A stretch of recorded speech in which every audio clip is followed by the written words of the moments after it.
Welcome back to Discovering the Possible, the podcast that explores the future of business, technology, and global remote work. I'm your host, Chris Nolte, and today's episode is especially for leaders and executives of nonprofits looking to expand their operations while still maintaining control. We'll discuss a game changer for your organization, why hiring remote professionals is not just a cost savings move, but a necessary investment to reclaim your time and accelerate your mission's growth, short-term and long-term. We'll hear this all from Scott Pralinski, a storied solopreneur, entrepreneur, COO of a nonprofit House of Possibilities, who's experienced this firsthand. Stay tuned. We are at the nexus of something greater. This is our story about building a remote-only company that spans the entire globe. This is the future of business, technology, and global remote work. You are watching Discovering the Possible. Your career path has gone from for-profit to nonprofit, from solopreneur to being a part of being a part of a team, then becoming a solopreneur, then growing your own organization, now being back, then being a solopreneur again, and then being a part of a nonprofit. Contractor, consultant, employee, military, working for the government. Yeah, I mean, you worked for the government. You worked for was it? I want to say the Air Force. Was that right? Air Force. That's right. Yep. Work at the Air Force and for not a short period of time. Not a short period of time. Yeah, 13 years. Yeah, I mean that's the real deal. Yeah.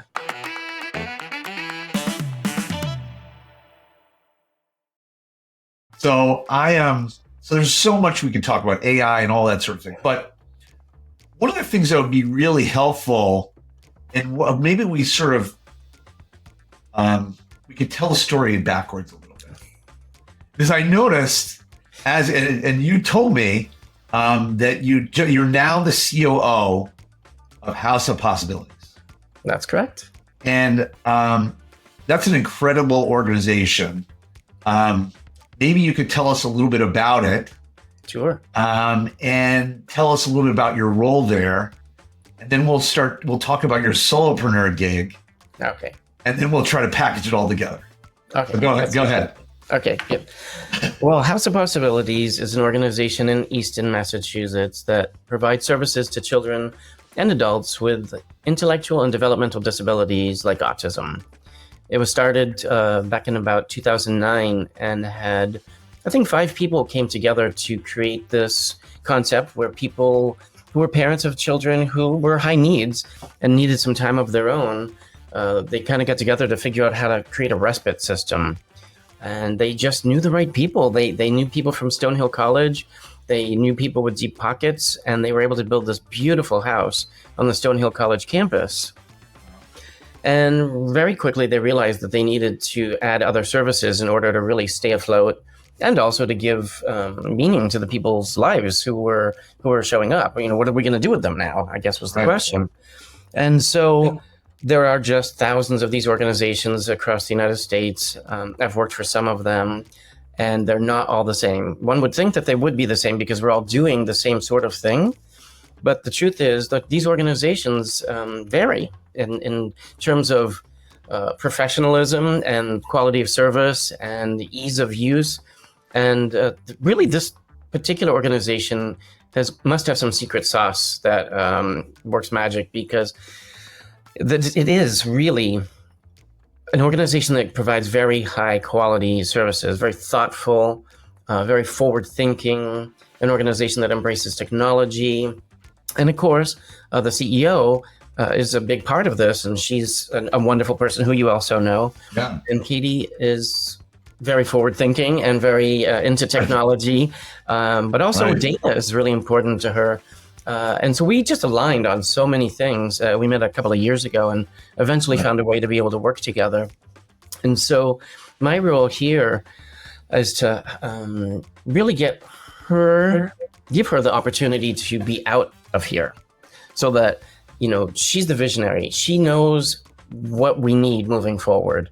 She knows how she wants to see us grow and how the organization itself has determined through its own strategic development where we're going. But in order to get there, she needs time freed up from managing the internal workings of the operations.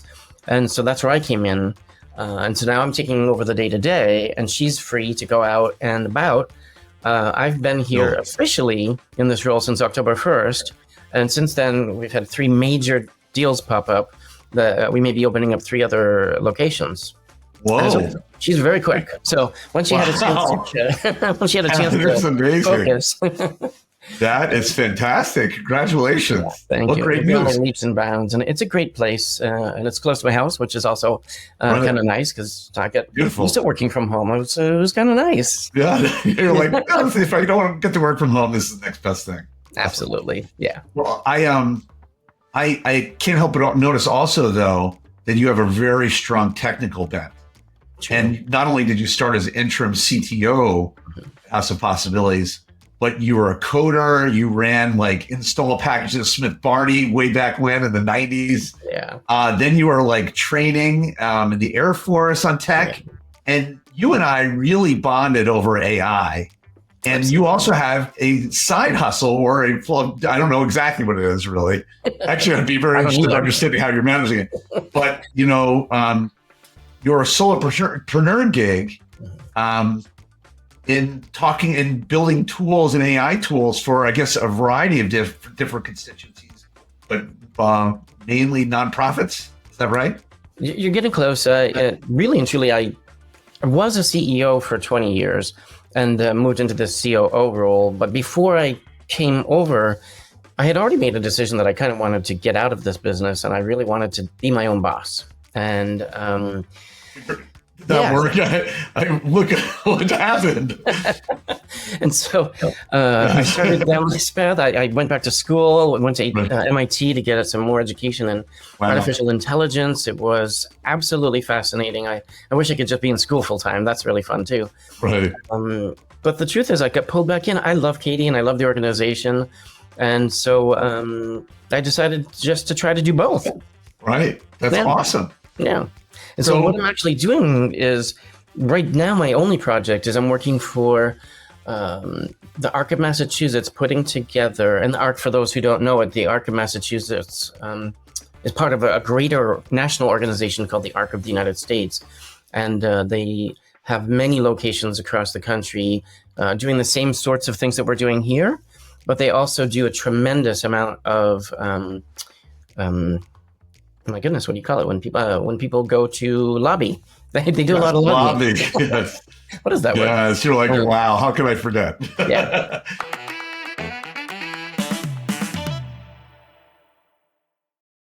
And so really, thanks to them, I was just looking actually at an email I got this morning about some of the ways that they were able to help us this year in Massachusetts specifically. It's really amazing. But we have a problem in this industry, and one of many. And one of the problems is that we have parents with children with high needs, oftentimes not speaking English, oftentimes not having a lot of resources themselves, and not really understanding where to go to get the resources, or even knowing what the resources are. Right now, what someone does is if they know enough to do this, or somebody directs them, they can go to one of our government agencies, like the Division of Developmental Services, or what they call Massability now, which used to be a rehab organization, and just start asking questions. But we all know what that's like. Second language. Oh, yes, right. If hopefully you actually have someone to speak to in your language. And so you're relying then on people who are customer service people typically, or what we call service coordinators, oftentimes not really having much training, but they then do their best to understand what services are available and figure out where people belong and what's available for them. And then once that determination has been made, you have to go to individual. So for instance, let's say you're eligible for a day program. Okay, well, how do I find one? And so it's very difficult for people to navigate the whole system. And so what I decided to do is to come up with an AI chatbot that we could put onto our website where people could get directed to go there, have a friendly, very informed, well-informed chatbot that can help people get guidance on what's available and where exactly to go get it. It sounds like it should be easy, but there's a lot involved with that process, and that's what I'm working on right now, is trying to figure out how we're going to make that happen, which technology is the best, and of course, how much is it going to cost? Amazing. And this is happening at the House of Possibilities then. So this is happening. So it's an interesting mix. I took a pay cut to come here, and so I told Katie, who was brainstorming with me about this idea, that I was just going to take the idea and it was going to be a Scott idea now and not a House of Possibilities idea, because Scott has to pay his bills too. Right. Interesting.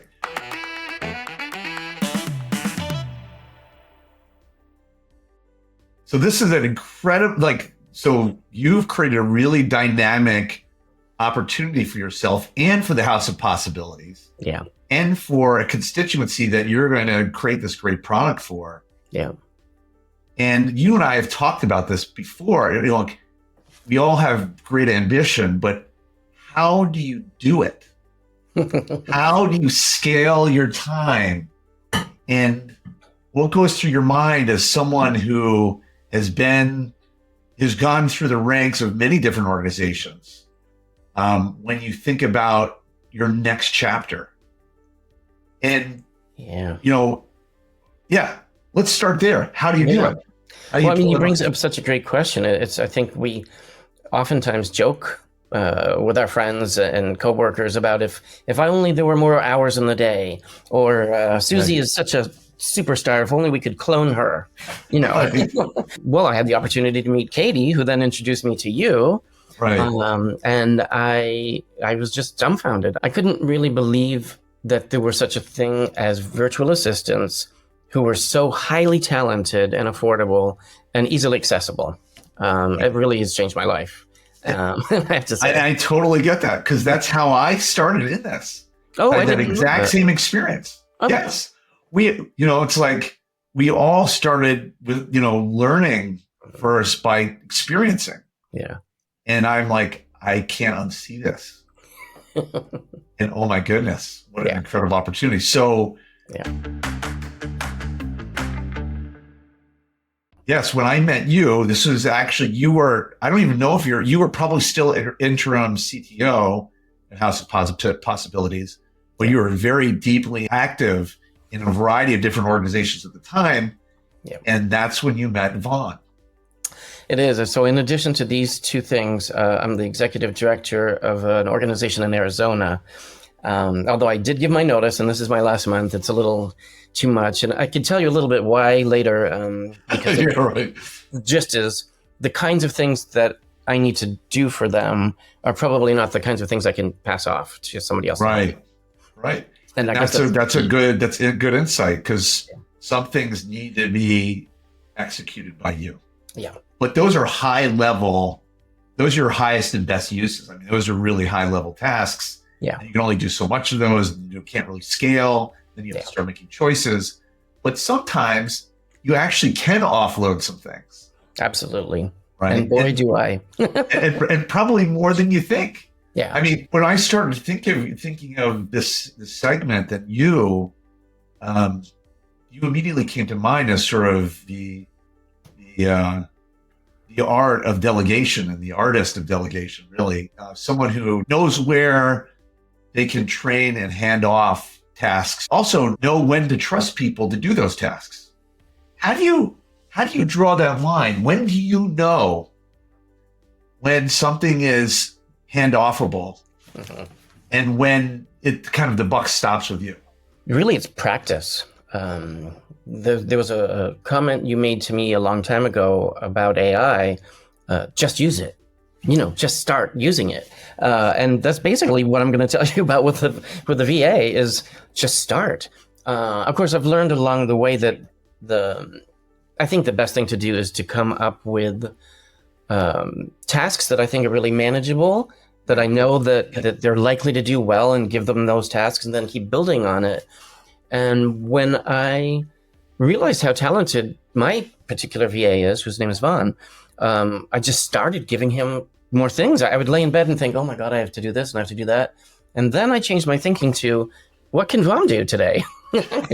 Right. Yeah. It totally changes your mindset about how you wake up in the day and how you resource manage. Yeah. Right. And it gets not just your time back, but your energy. Absolutely. What does that feel? What did that feel like when you started tapping into that what was otherwise burdened by lower level tasks that didn't bring you joy? The ikigai tasks. You wanted to spend more time on one thing, but there's these things that are just holding you back. What was that? Bring us back to that moment when you're like, oh my goodness. Well, there are a couple of things. One is, oh my God, how wonderful it feels to not have to do this myself. The other thing is, you also have to, I think we have to be a little humble too. And I had to realize that I may not be the one to be the best at doing everything. Maybe there are people that could do it better than me and faster and more efficient. And lo and behold, that's what I discovered. And it's really freeing to know that. And it's also good to look, if I do a weekend report or a monthly report for a board of directors, and I'm like, wow, we accomplished a lot this month. But it wasn't me. I mean, part of it was me, of course. It was my guidance and my ideas, but it was a team effort, and we did accomplish a lot. Wow. Yeah.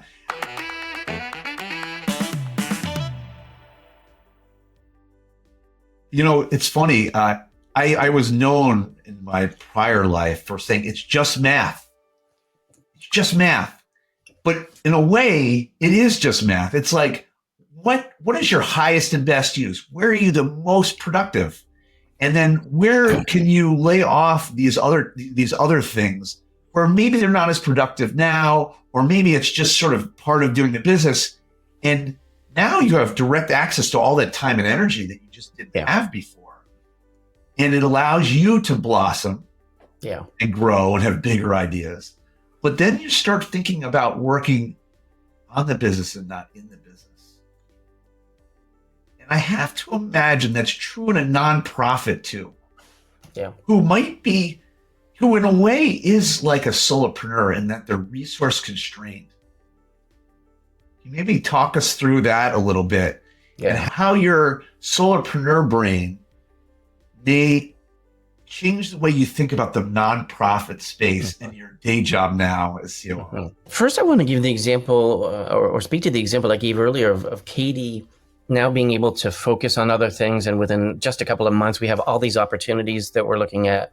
And then why was that? Because her time was freed up to relax, to be able to have that space, to have those creative thoughts, to be able to pursue them. And so that's exactly what happens, Chris, is now I've got, as a matter of fact, I have too many thoughts and too many ideas. So I lay in bed and I think, how many VAs can I hire? How can I do this? That's hysterical. But, nonprofits are famous for not having enough resources. That's just sad. It's a sad truth. And I just wish, I feel like I'm a crusader. I go out and I tell everybody about Kayana because I think everybody needs a VA or more. Right. There are not enough Kayanas in the world yet. They're not. There really aren't. There really is not. No. Yes. As you know, we have a VA here that's not my own personal VA. It's a VA that works for the organization. And she's fantastic too. But this is the only nonprofit that I'm aware of, at least in my circle, that has a VA, and it's really changed a lot here too. I mean, we can allow this person to be an expert in certain areas and completely take over projects that we don't even have to worry about, and it just feels like it's being done automatically in the background, which basically it is. And this is their best opportunity. So all you have to do is really nurture that relationship and grow them and care for them. And it's interesting to think, the mission is so important to nonprofits. How do you think that resonates with the remote professional? Like, what's your sense?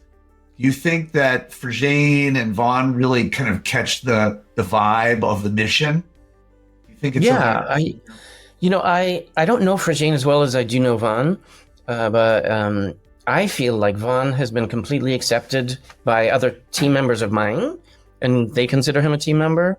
And I know that Vaughn feels strongly about the missions that we're working on. It's stuff that we can talk about, and makes it more interesting for him to know that he's working for an organization that's making a difference in people's lives too. Yeah, and I found that to be true.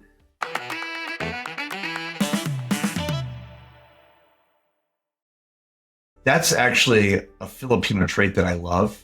Yeah. That is, they're just very giving. Yeah. And very supportive. And this feels like a very natural fit for Filipinos, remote professionals working in nonprofit, because it solves, everyone wins. Everyone wins. And and yet the word is still not out yet. Yep. It's amazing. But at least you'll never be out of a job, Chris. well, you know what it is I kind of feel like, and I think you feel this way too, is we're kind of evangelizing. Yes. Right? When I said crusader, the word I was looking for was evangelist. Yeah. But we're doing it as operators. We're evangelizing in operators. We know the pain of operating and resource constraints. Yeah. And somehow, and this is a very rare moment, when you find something that's better, somehow inexpensive and affordable. And yet everyone is happy. It's a win-win for sure. It blows me away. I will say, Vaughn, he's really taken to AI. Yeah. And in our own community, in the Kayana community, he posts regularly about what he's discovered in AI, and it's a dream. I know that's important to you, but it's in him. Yeah. It's in him, and that fit is really what makes, I think, everything go. Getting the right fit is important too. It really is, Chris. You were talking about delegation. If you don't have the right fit, delegation doesn't always work really well. You know, let's say Vaughn didn't feel tied to the mission and didn't think the work we were doing were important, or if some of the tasks, especially AI tasks, were painful for him instead of exciting. Delegation in that case would look very different. Right now, I could barely get half of the words out of my mouth. He already knows what I need and he's off and running. Discovering the Possible is presented by Kayana. Visit hirekayana.com right now to hire the top 1% Filipino professionals smarter and faster. That's hirekayana.com.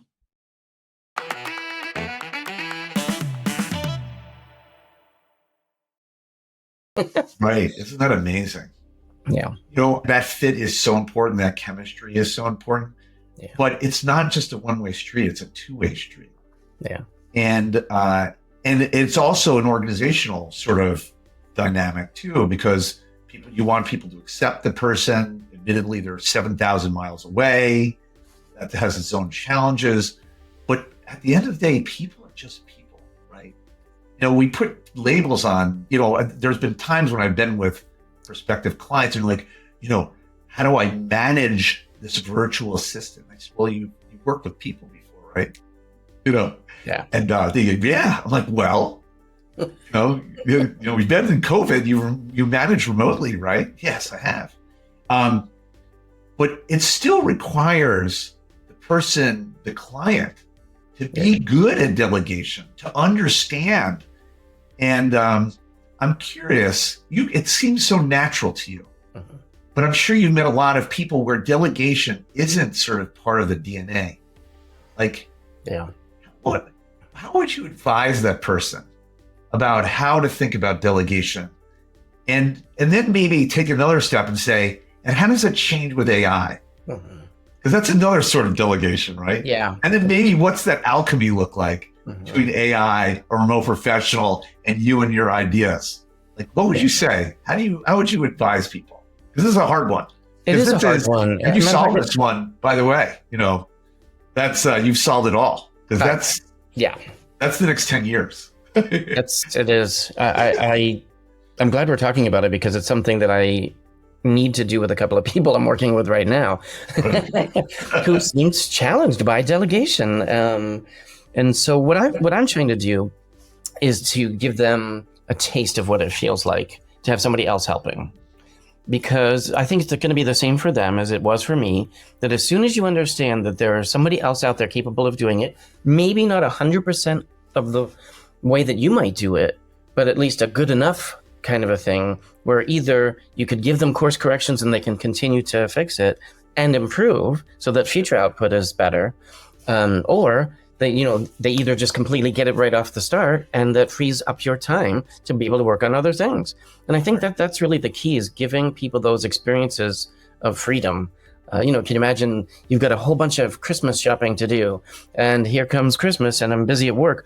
Oh, but if somebody else is taking care of my tasks today, I can go out and do my Christmas shopping. Right. Well, and I think Christmas shopping is in a way a euphemism for something like whatever it is for the organization, whatever it happens to be at the time. Yeah. It is very freeing and very efficient.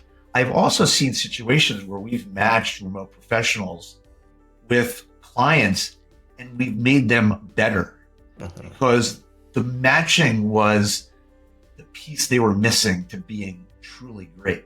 Yeah.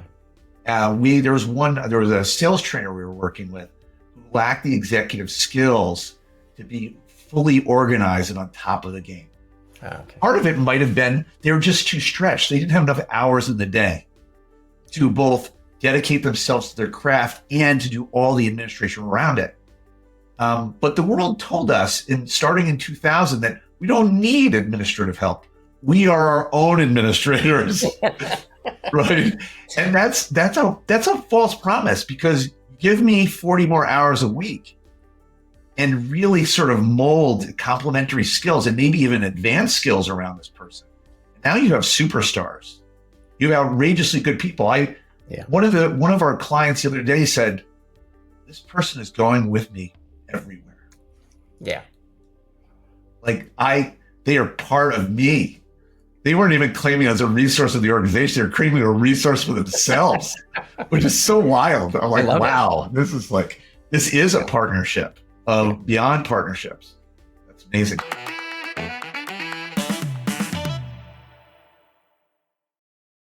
So now we add AI to the fray. Now we're reimagining all of our workflows. We're unlocking things in remote professionals that we didn't think were there, but now suddenly you put one of the most amazing technological tools of all time with them, and now they become better. Yeah. We wrap them with that. What happens next? Where does it? There's superpowers. I mean, it's amazing. I mean, to have both of them enter my life at the same time was even more mind-blowing. Yeah. It's just definitely changed my life for sure. But there's one other thing that that's important, I think, to talk about is how, you may be a good sales manager, like the example you were giving, but you may not be a good manager. You may not manage people well. And I think that that's one of the amazing values that Kayana brings, is the fact that I'm not in this alone. Like, if I have an issue, and let's face it, we all have issues from time to time, I get help with this. Yes. We are experts at managing this. Yeah. And it's interesting because we're managed service. It's not a, hey, good luck.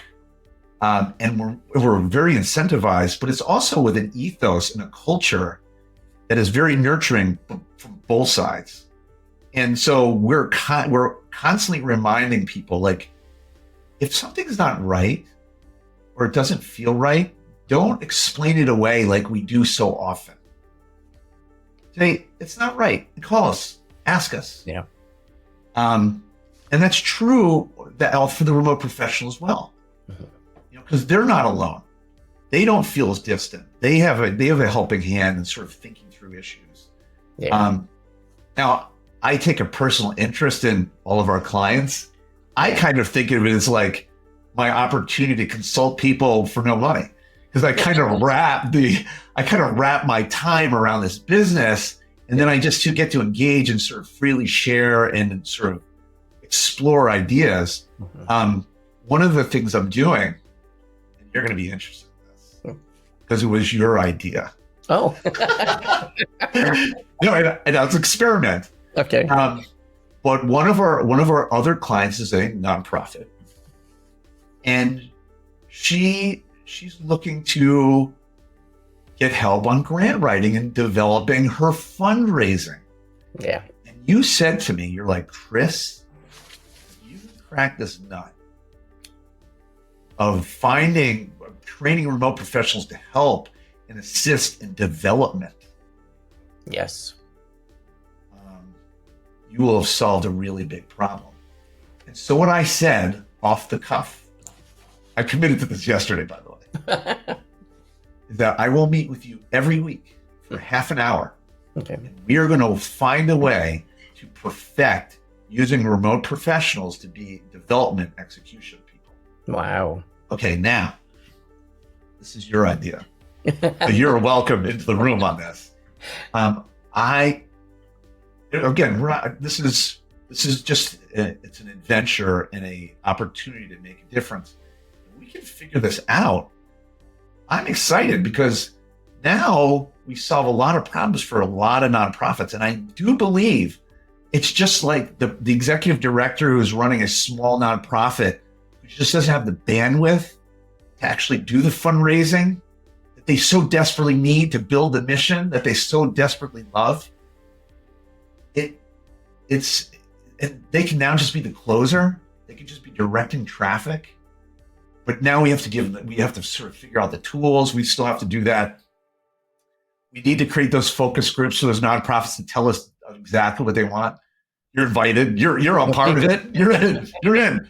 I think that's where you really start unlocking and using AI on top of it to solve this.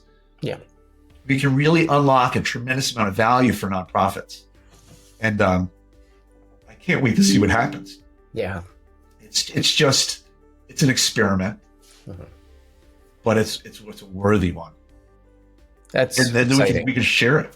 Just share it out. Here's how it goes. That's so exciting. I could create a wait list for you very quickly of people who would take you up on those services. Well, and they can be co-collaborators in it too. Yeah. And I think there's nothing in this sort of connecting your solopreneur work to your for-profit work to your non-for-profit work. I find it very gratifying, and I know you feel the same, to do well and to do good. Yeah. Right? I think that's the magic. Yeah. That is the magic. Which reminds me of your time in Costa Rica. Oh, yes. So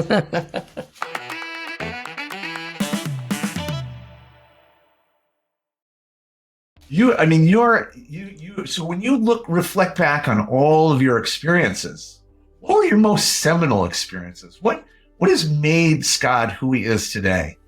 Oh, wow. Like what? Because there's so many pieces and parts. I mean, everything added something, I'm sure. Yeah. But like, were there certain pivot points in your career where you're like, because there are not many Scotts around. I mean, a lot of people. And one of my favorite things is befriending my clients. It's just fun. How, where are the inflection points for you? What made you sort of the solopreneur and the not-for-profit executive that you are today, who was so forward thinking? That's a great question. I was adopted. Let's start there. I was adopted, and I think that having been adopted by an immigrant family, a first-generation immigrant family from Lithuania, taught me so much. When I was a small kid, I remember my parents telling me that I could be anything and do anything that I wanted in the whole wide world. And I really internalized that, and I believed them. And so I knew I didn't really want to be president of the United States or, anything too crazy. But I've always looked at other people doing things, and I thought, oh, if she could do it, then I can do it. And so then I just started out by having experiences. I knew I wanted to travel, and I highly recommend it to any parent to encourage their children to travel, or they themselves, if they haven't had that opportunity. It changes your life. I mean, the first time you're trudging up some hill in a jungle in Central America and a big mud storm, or there's a landslide. Like, crazy things happen. And the thing is you survive most of the time. And and you realize how strong you are, and you realize how nice other people can be. And that really shaped my life a lot, just learning about my resilience. And I didn't start out saying, oh, I want to work on Wall Street, or I want to go in the military, or I want to work for a nonprofit. Things just kind of happen, and maybe for a different conversation on a different podcast, Sure. we can talk about some of the reasons why I think that it comes together. But getting clear about what I want was the most important thing. So what did I want my day to look like, feel like? What did I want to see around me? Did I want a boss? Did I want a mean boss? Did I want to be the boss? And so I would be really clear about how I wanted my life to feel. And then I would sort of let it get filled in. I would recognize the things that fulfilled my needs. You in a way, you were the business, and you worked on the business, not in the business. Yeah. You were flying. You were flying at 10,000 feet and directing traffic. And now, with AI and remote professionals and a team, you're a person to reckon with, because you have all these tools. AI. It's these tools really make it's possible. Honestly, That's amazing. If you lay in bed and think, oh, it would be a great business idea. Well, it's possible now. You may have your focus somewhere else right now, but there are other people that you can afford who can help you with that. Wow, that is amazing. Yeah. Well, I am inspired, Scott. I'm going to run to that wall over there. You are a powerhouse, and it sounds like the house of possibilities is going to be more than just a possibility. It's going to be reality for a lot more people. Yeah. Because of the way you're organizing the time of the people at the top, and the way they're thinking about their people, and the way you're organizing your team. So congratulations to that for you. Thanks. And stay tuned for the development with a big D for nonprofits, because you and I are going to have some fun there. That sounds wonderful. I'm really looking forward to it. Awesome. Scott, fantastic. Yeah. So Scott, if people are looking for you or trying to find you, where can they find you online or on socials? The best way to find me online would probably be through houseofpossibilities.org. But also, if it's too long to type in, you can also type in southshore.ai. Perfect. Yeah. Thank you so much, Scott. Thank you.